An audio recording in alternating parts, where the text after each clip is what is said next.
Listen, stop telling everybody everything because some of you are not suffering from spiritual attack. You are suffering from overexposure. You told everybody who you're dating.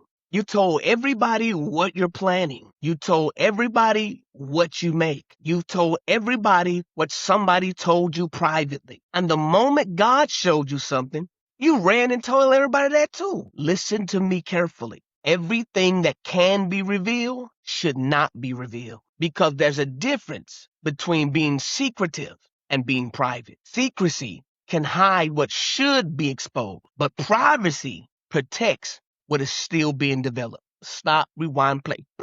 Secrecy can hide what should be exposed, but privacy protects what is still being developed. And some things don't need an announcement. They need incubation. So I've compiled the list of the 5 things that you need to keep to yourself.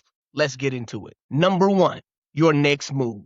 Stop announcing things that haven't happened yet. Everybody doesn't need to know what you're building. Everybody doesn't need to know where you're going. Everybody doesn't need to know what you're about to purchase, launch, start, leave, change, or become.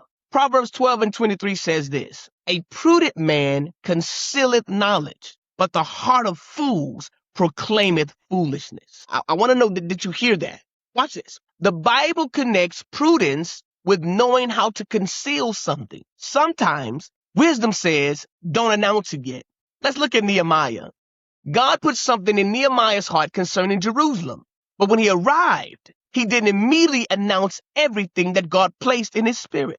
Nehemiah 2 verse 12 says this, and I arose in the night, and some few men with me. Neither told I any man what God had put in my heart to do at Jerusalem. My God. God put it in his heart, but Nehemiah kept it in his mouth. Stop, rewind, play.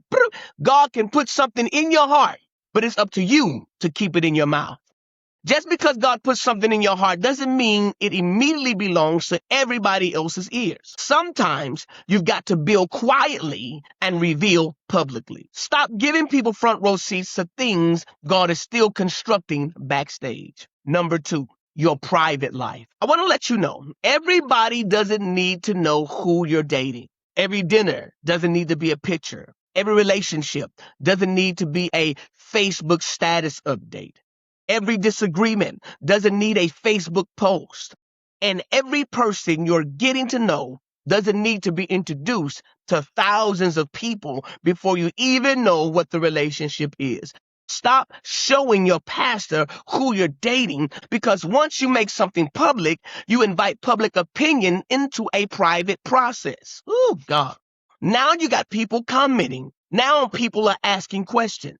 People are choosing sides. People are giving advice you never asked for. And if the relationship doesn't work, now you feel obligated to explain to everybody what happened. Some things need enough privacy to determine whether they even deserve publicity or not. Privacy is not dishonesty. Privacy is boundaries. You can be authentic without giving everybody access. Number 3, other people's confidential business. Now, this is a big one. If somebody trusted you enough to tell you something in confidence, their vulnerability is not your content, my God. Their pain is not your conversation starter. Their confession is not your prayer request gossip.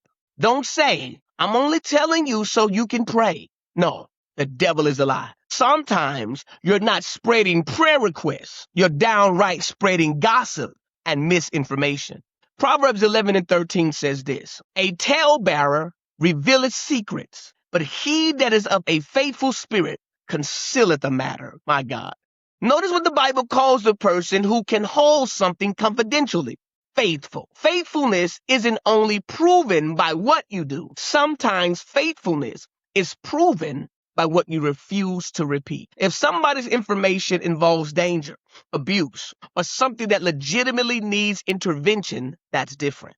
But ordinary confidential information, learn how to take somebody's secret to the grave instead of taking it to the group chat. Number 4, your personal income. Everybody does not need to know how much money you make. I'll say that again. Everybody does not need to know how much money you make. Everybody doesn't need to know what your check was. Everybody doesn't need to know what somebody paid you. Everybody doesn't need to know how much is sitting in your bank account. There are situations where income should absolutely be disclosed. Taxes, your spouse, financial professionalism, legal obligations, applications, and other legitimate circumstances. But I'm talking about unnecessary disclosure. Because when everybody knows what you have, sometimes people start making plans for money that isn't theirs. Sometimes people have gotten in trouble for saying how much money they have. People have been robbed or even unalived. And here's something deeper. People can start measuring your generosity against information they were never supposed to possess. You make that much? So why didn't you give me this? You made that much? So you can afford that? No, do not allow it to happen. Your income is information, not an invitation. You don't owe everybody financial access simply because they have relational access. So don't do it. Number 5, and this one is extremely important. Certain revelations God gives you. Prophetic people, I want you to lean in and hear me carefully. Everything God reveals to you is not something God releases you to reveal. Stop, rewind, play. Everything God reveals to you is not something God released you to reveal. Some revelations are prophetic assignments, but other revelations are prayer assignments. And one of the greatest mistakes prophetic people can make is prophesying what God intended them to pray about. Oh my God, that's so good. Just because he showed you doesn't mean he told you to say it. Sometimes God shows you something because he wants your intercession, not your announcement. Daniel 12:4 says this, but thou, O Daniel, shut up thy words and seal the book, even to the time of the end. Wait a minute here for a second. God gave Daniel revelation and then essentially told him, seal it, don't release it. That means revelation can be real, but restricted. Stop, rewind, play. Revelation can be real, but restricted. Accurate, but not authorized for release. God can show you something today that you're not permitted to speak until another season. And sometimes God shows you something that you're never supposed to announce at all. You're supposed to pray. You're supposed to intercede. You're supposed to stand in the gap. And you're supposed to cover. Because revelation doesn't automatically equal permission. And prophetic maturity isn't simply being able to hear God.